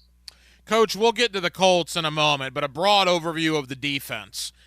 We've talked about it the entire offseason. Now we're about to find out when week 1 hits and, the coming days, Sunday at 1 o'clock up in Indianapolis. Do they have enough on the defense to affect the opposing quarterback? Your thoughts? Well, that's going to be something that we've got to see because, you really don't see it during preseason all that much because, you're playing 2 or 3 series and things like that. I think there'll be improvement with the 2 outside rushers. I'm concerned about the fact that Hamilton went down. I'm not sure about Fatukasi. I think you need inside pressure to help the outside guys. That's a little bit of a concern. So that's going to be important. I think the one thing that showed up, though, from a positive standpoint is the fact that I thought Lloyd made a great deal of improvement during the course of the off season and having a full training camp. I think and the comfortability of the coaching staff with the defense, I think they're going to be able to scheme some things to get a pass rush, without just relying on the front guys to make those plays. So, that's something that we're going to see. I think it's going to be an interesting start. Coach, the secondary is your bread and butter. Not only were you a head coach, a coordinator, but certainly you work with defensive backs a lot over your career. The Jaguars are young in the secondary, particularly at corner. You got Tyson Campbell, Darius Williams, and Trey Herndon. And then you got Monteric Brown and Gregory Jr. and Antonio Johnson back there. Braswell, you mentioned, some relatively young guys. Your thoughts on the secondary heading into the year? Well, I think they're going to be a zone football team, which, is a positive from the standpoint that I think, especially this week against Richardson over there at Indianapolis, the eyes are on the quarterback, eyes are on what's happening up front. So I'm not really worried about the starting group. The second group, it's the same old story. You got a bunch of young guys back there. If somebody goes down, then I think that is going to be an interesting situation. I think that there's talent there. They kept the guys that I think are the right guys as far as the backup positions. And we'll see what happens. I think the nickel position, I think playing zone helps Herndon. But I think Gregory Jr. is probably a little bit better of a man coverage guy. So you don't know what's going to happen there during the season. But they're going to start with Herndon. And I think the zone concept will carry over to the blitzes. I don't think they'll go a lot of straight man-to-man, which I think helps us in the secondary. You played against a lot of rookie quarterbacks in your day. You game planned against a lot of them. Anthony Richardson's making his first career start on Sunday against the Jaguars. If you're Mike Caldwell, the Jaguar defensive coordinator, how do you bait the rookie into a couple of mistakes? How are you game planning for Richardson, again, making his first career start in the league? Well, playing zone's going to help because, you certainly can change up what you do a little bit. And not having Taylor there, they might not have to go to as much 8-man, 7-man, 8-man fronts, to stop the run. Jackson played against us in the second game last year. He's not chopped liver, but he's not Taylor. And so that allows you to mess around a little bit with the secondary with some changes. I'm going to tell you that will frustrate Richardson a little bit because if he's anything like he was at Florida, he struggles a little bit with seeing the entire field. So I think that's an advantage. Now, as far as him running the football, I'm scared to death, especially after watching these college games this weekend, watching these quarterbacks run around, from Florida State, from LSU, from North Carolina, from Shedeur Sanders. It makes you a little nervous with that quarterback that can run. So they're going to have to be able to defend the read option and his ability to scramble. They're going to have their eyes on him quite a bit during the game, and I think they will. Is that Devin Lloyd? Is that Andre Cisco? I mean, is there somebody that you would, quote, spy Anthony Richardson with? Oh, yeah. Well, there'll be some of that coverage. I mean, if they have to go man coverage, they will have somebody spying the quarterback the majority of the day. So, that gives the quarterback a little bit more time to throw the football because and a few less areas, but at the same time, you certainly don't want him to beat you running. You want to make him throw the football in order to win the game. And I think if they do that, we win. And if they stop the run, if they control the run. Similar question as we begin to wrap up with our head coach, Dave Campo. Shane Steichen, a very established coordinator, he's making his debut as an NFL head coach. I mean, will his head be spinning on Sunday as well? No, I think he's got a good reputation. He's got good experience. One of the things that gives him a little bit advantage with Richardson is that he had Hurts. He's got a quarterback that is a mobile quarterback that he had at Philadelphia. So, I think game time decisions, you never know on that. That's something that you'll find out during the course of the season. So, as far as I'm concerned, I think he'll have the team ready to play. But, I feel like we've got better personnel than they do. So, we should win the football game. Coach, final thought. Every year, basically for the last 15 years, even 2017, nobody thought anything about the Jacksonville Jaguars, right? I mean, they were the worst team in football, and they're the team with no fans and tarps on the stadium and the team that was moving and this, that, and the other. And now you turn on TV or you log on to the websites, and Peter King's got them as the number 1 seed in the AFC. Pete Prisco and I think Colin Cowherd, among others, think Trevor Lawrence is going to be an MVP candidate, if not an MVP, finalist. Translation, there's a ton of expectation on this team. We talk about it every day. The fans talk about it every day. Players are human, right? I mean, they obviously know what people think about them. Do you think that affects this football team at all, going from a team that nobody cared about to a team now all of a sudden that's getting talked about an awful lot? Well, if they didn't finish the way they did last year, especially in the last couple, 2-3 ball games, I'd be really concerned. And, there is a concern, obviously, because, this team seems to have the right culture, to make sure that it's, that they're paying attention and every play is important from beginning to end. And hopefully that's going to stand out. But there is, one of the things I look at the Cowboys every year is that they feel like they're entitled. I don't think this team feels like it's entitled. I think they have something to prove, which I hope helps them. But just, as a coach, I'm always nervous, to be honest with you. And the perfect example is LSU. Everybody had them going all the way, and then they get blown out in the second half of a ball game. So, every game is different. It comes down to 5 or 6 plays in every game, and hopefully we'll make them. Coach, it's going to be fun. The 5th quarter debuts on Sunday. You, myself, Leon Searcy, brand new location this year, 9-ball heaven there on University Boulevard. We'll be there 2 hours after the Jaguars and the Colts go final. I'm very excited about it. I'm sure you are as well. Absolutely. It's always fun working with you guys and to be able to look at the ball game and analyze it a little bit. It keeps me rolling. It's better, though, than when I was coaching. My stomach was in knots. Now it's only got one knot on it going into this ball game. Well, it'll be fun, Coach. I will see you Sunday for the 5th quarter, and hopefully we'll be talking about a Jaguar victory up in Indianapolis. Thank you, my friend. You got it, Hack. Have a great day. He's got an analytical eye and a country state of mind. Their approach is always going to be they're going to mix in man coverage because that's what they do. Check the Tape Tuesday with Jeff Logan on Jaguars Today. He's brought to you by Mr. Sparky of the First Coast on 1010XL. Hey everybody, Mike Dempsey here. So you've heard me make a couple of mentions of possibly starting the Awaken 180 weight loss program. Well, I did it. I spoke with an Awaken 180 coach, and after one conversation, I was in. Not because I was sold, it was because Awaken 180 made sense to me. I'm eating to lose weight. No limiting calories, no taking medications, and no exercise necessary. The results? I've been with Awaken 180 at-home program for 1 week, and I've already lost 9.6 pounds. That's right, 9.6 pounds in a single week. Will I lose that every week? No.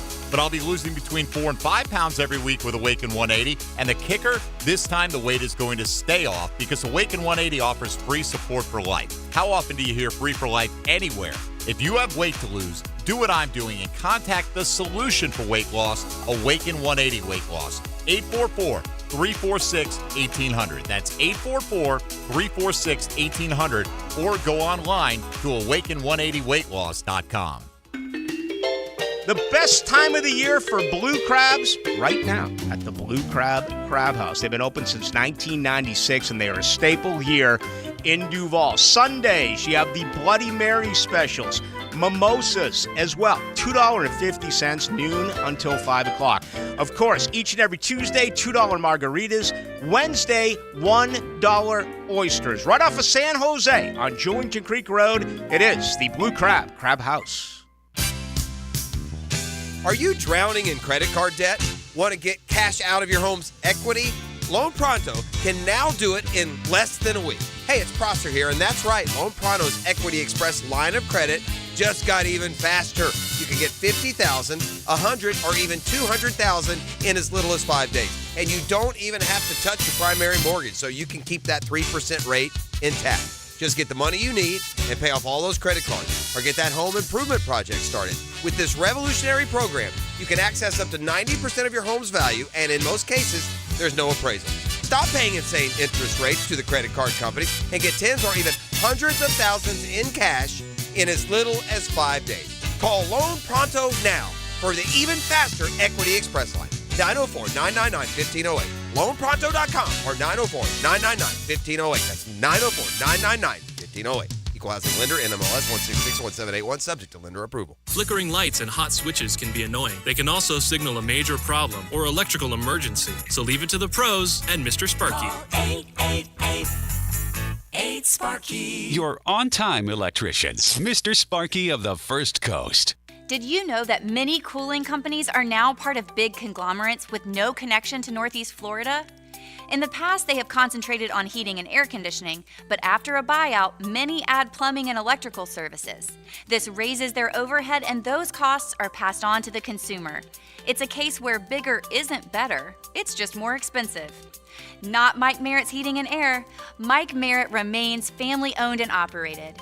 Merritt's focus has been the same for more than 30 years, keeping Northeast Florida comfortable, no matter what the weather. And there are no overtime or weekend surcharges. Mike Merritt's team does not work on commission.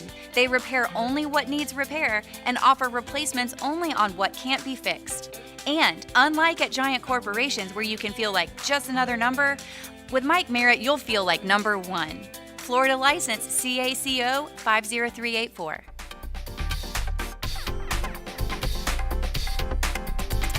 Fish are good at hiding. Captain Kevin can help you find them. Oh, yeah, that's a big one. Find more fish on the Ring Power Fishing Forecast Show. Thursday nights at 6. Brought to you by Awaken 180 Weight Loss on 1010XL AM. Oh, how great it would feel to have your 20-year-old knees, shoulders, hips, and back. You know, you don't think about your pains when you're in your 20s or 30s, but you wish you could get that body back when you're in your 60s. I think QC did that for me. For Patrick, it started with a simple phone call to QC Kinetics. One day I was driving and I just heard the radio and I pulled over and took the number and I called them when I got home. Maybe that's you, and you're listening right now. Why wait? QC Kinetics Regenerative Treatments uses your body's own natural biologics to heal and restore damaged tissue without invasive surgery or harmful drugs. And as for the results, my knees are as good as they were when I was in my 20s. I'm really happy with what happened. For Patrick, it's like QC Kinetics turned back the clock. Now it's your turn. Call QC Kinetics today for your complimentary consultation. Call QC Kinetics, 904-274-5522. That's 904-274-5522. 904-274-5522. Prosser here. Make sure you stop by Lifetime Enclosures this Friday while me and Dan are live on location. It's football season, which means specials on glass enclosures with flooring all weekend long. Enjoy the outdoors, indoors, open house runs Friday through Sunday. Come in today. 1010XL is presented by Farah & Farah, the official personal injury law firm of the Jaguars, protecting you and your family. Call 396-5555. Jacksonville. Let's ring up another guest on the All-Pro Roofing phone line. Back here on 1010XL and 92.5 FM in the city of Jacksonville. We are glad you are with us. The Florida Gators get ready for their home opener on Saturday. McNeese State rolls in. Of course, you'll hear the game right here on 1010XL. I guess it's a do-over, right? It's all about correcting the wrongs of opening night in Salt Lake City. And with that, let's welcome in my man Andrew Spivey, GatorCountry.com. He is certainly one of our guys in Gainesville when it comes to the Florida Gators. Andrew, how we doing? Doing good. Good weekend of football to see it back. What the results you expected from Florida, but some good games, some games that were kind of unexpected, I guess. The Florida State game, the Duke game, but some good football games. Good to have football back. Yeah, it was. No question about it. Unfortunately for Gator fans, they had to watch whatever that was last Thursday night. Andrew, in the day's sense, I'm sure you've heard the same thing. It's not so much that they lost the game, but to have 2 illegal formations on 3rd and short. I mean, to not have enough guys on the line of scrimmage, that's first day install stuff. Of course, the penalty where you had 2 number 3s on the field at the same time, that is complete and totally embarrassing. False starts on 3rd and 4th and short. I mean, it was a cluster of errors, man. It's got Gator fans concerned. Yeah, I mean, for the first time, it looked like Billy Napier was unprepared. And Billy Napier is a guy who, I think he has the next 10 years of his life scripted out, definitely has the next, year to 2 years scripted out for this program. And then you come out unprepared like that and you look as bad as it was. I think most people thought Florida would lose that football game on Thursday. And so I agree with you. I don't think the loss was what really made the fans mad. It was just the way they lost. And, not being able to run the ball. Montreal Johnson, 3 carries. That can't work. The rushing yards was 12 yards rushing. That can't work. And it was self-inflicted stuff, like you said. You had 2 illegal formations that wiped out first downs that could have led to scores. One of them led to a 4th down that you did not get, and the other one led to a field goal that you missed. So, points left on the board. And, you go back and you look at this game and you say, okay, if Florida would have just cleaned up some errors, they had a chance to win that football game had they cleaned up some errors. And I guess that's a positive take you can have from it, but they just looked unprepared. They got out-coached and got out-physical, which you don't see SEC teams get out-physical very often. Look, it's not great times for Florida fans in Jacksonville because their Florida State brethren are going nuts about where they are. But the one thing I keep going back to is this. It was 2 years ago this week that Florida State is at home in front of a half-empty stadium playing a 1AA Jacksonville State team that scored on a 60-yard – it wasn't even a Hail Mary, Andrew. It was a 60-yard play, a completely broken coverage by Florida State to end the game to beat Florida State in Doak Campbell. That was just 2 years ago. And obviously since then, Florida State has discovered they have the right guy in Mike Norvell, and now they're a top 5 team. What do I mean by that? Well, you can hit rock bottom and in 2 years or less be in the top 5. Florida State is proving that because they have the right guy. The question is, does Florida have the right guy with Billy Napier? Yeah, and I mean, fans are split. I think they do. Billy Napier's a wonderful recruiter. Is a good offensive-minded guy. I think the defense took a step forward. I definitely think the defense was better in game 1 this year than it was last year. They only had 3 missed tackles in the game, and defense didn't lose that football game. So I definitely think Billy Napier is the guy. And, it's a process. And, I think what a lot of people forget about is just how bad the roster was he inherited. I mean, he inherited a situation where he's having to go to the transfer portal to find a quarterback. And, it's tough, and it's a bidding war and everything else that happened. And, he got Graham Mertz, and now Graham Mertz didn't lose in the football game, but Florida was not successful in the transfer portal, and that really hurt them.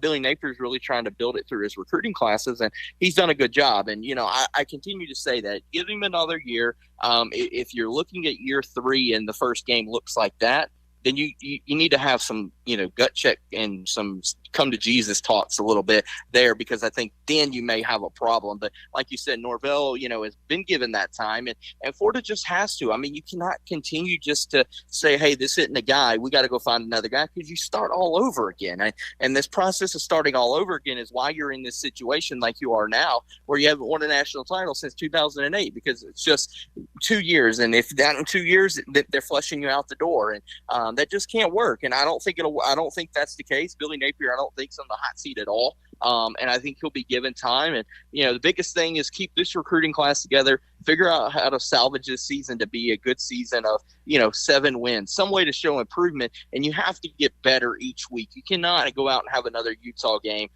in 2 weeks when Tennessee comes to town. Andrew Spivey, GatorCountry.com, here with us on 1010XL in Jacksonville. I certainly want to get to the recruiting aspect of this in a moment. To Graham Mertz, a lot of Gator fans were lukewarm on him. Andrew, I was fine with the way Graham Mertz played. They did not lose the game because of Graham Mertz. Now, what I will say is this. If that offensive line doesn't get better quick, he's not going to survive the season.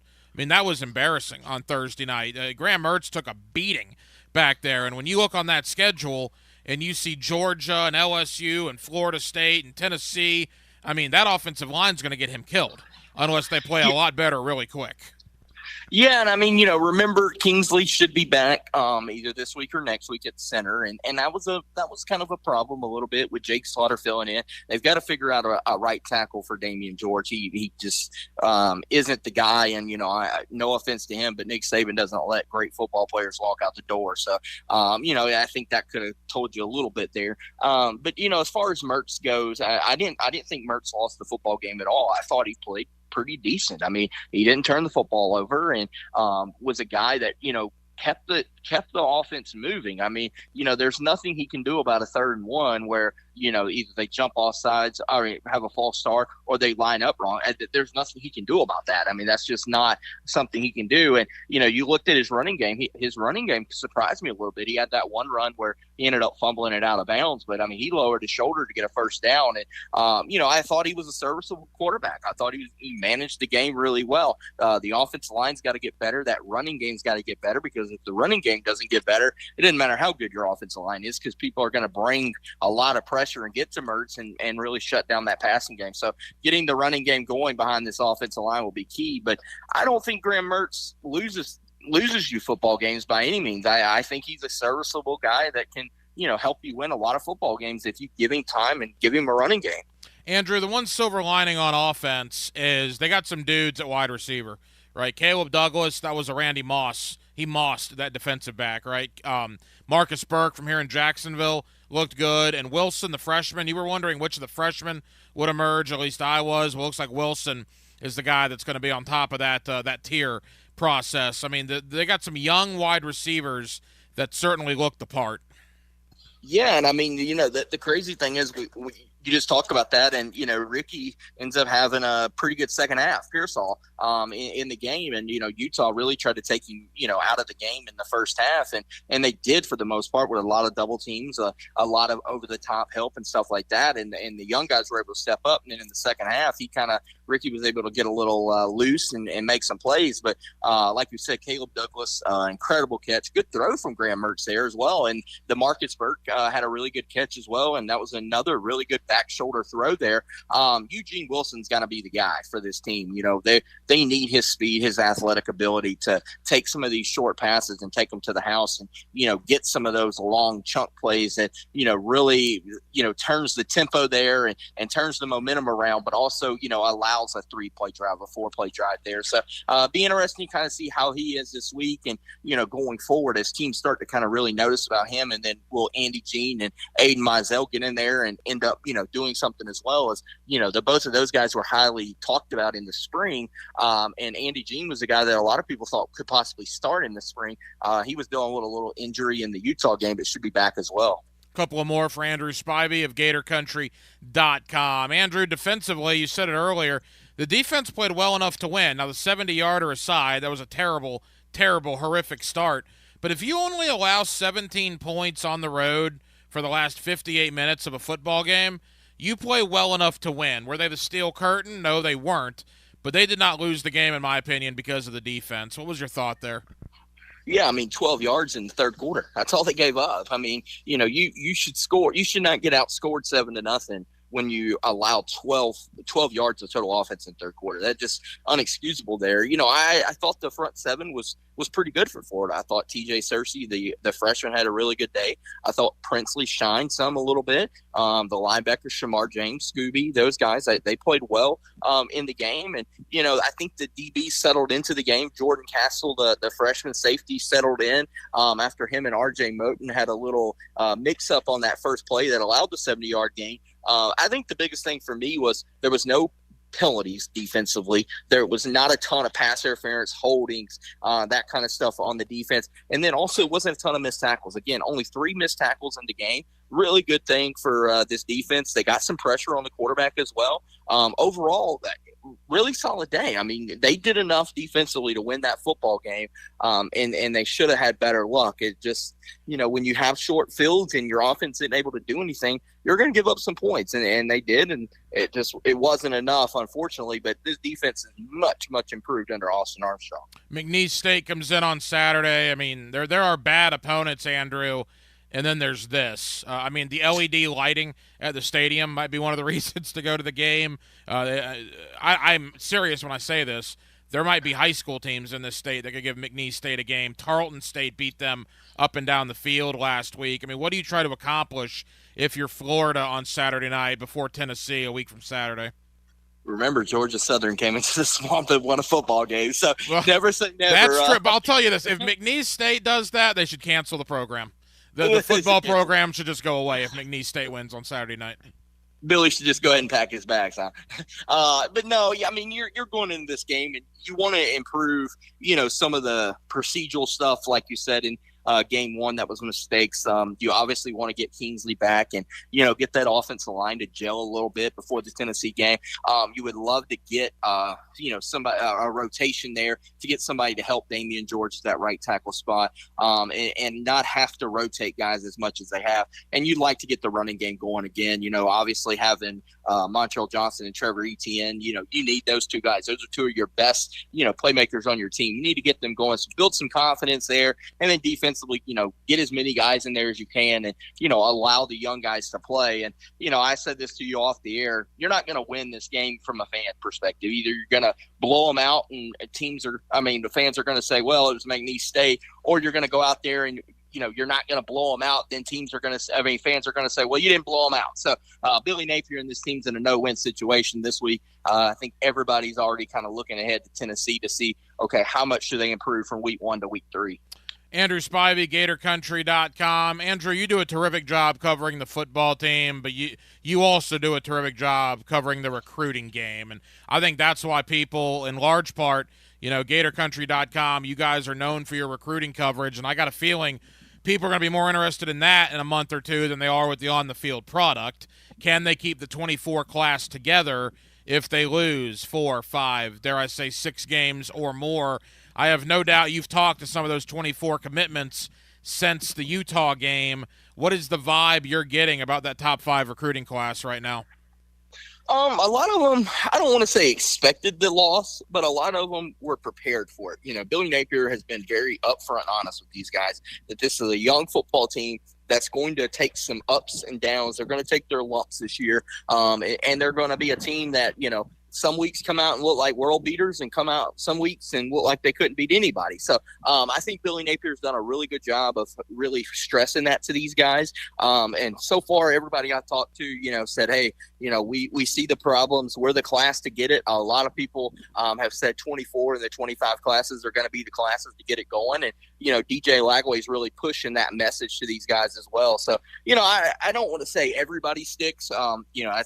That's a tall ask for any recruiting class, but I think this is a really good recruiting class still at the end of the cycle. And I think that, Billy Napier will do enough to keep it top 5, and, we'll see how much they can add. And, still some big targets out there. LJ McCray from the Daytona Mainland area, Zay Mincy from that school as well. There's several guys they're still after. So it'll be interesting to see, if they can add anybody, despite the season not going as well. And I think the biggest key for this team is to continue to show growth on the field, to show these recruits that, hey, they're getting coached up and they're getting better.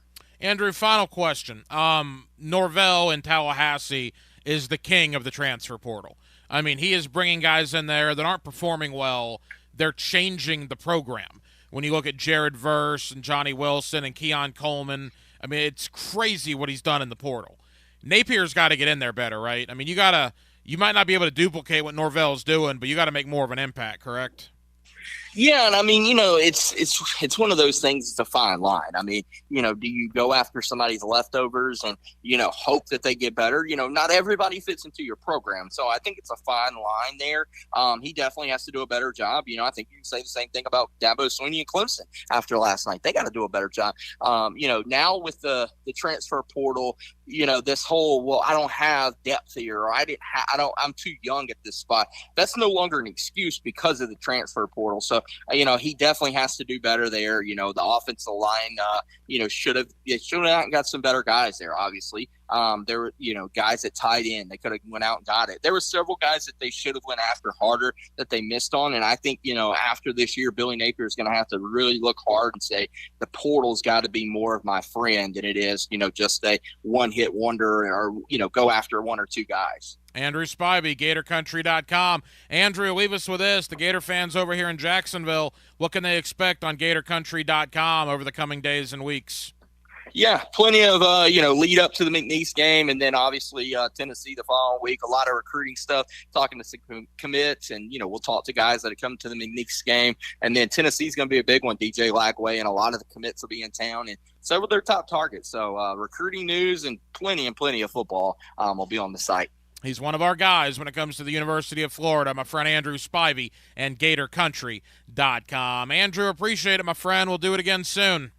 Absolutely, man. Thanks for having me on. Now, today's takeaways, brought to you by Key Buick GMC, where our family dealership has been helping families buy vehicles for over 50 years.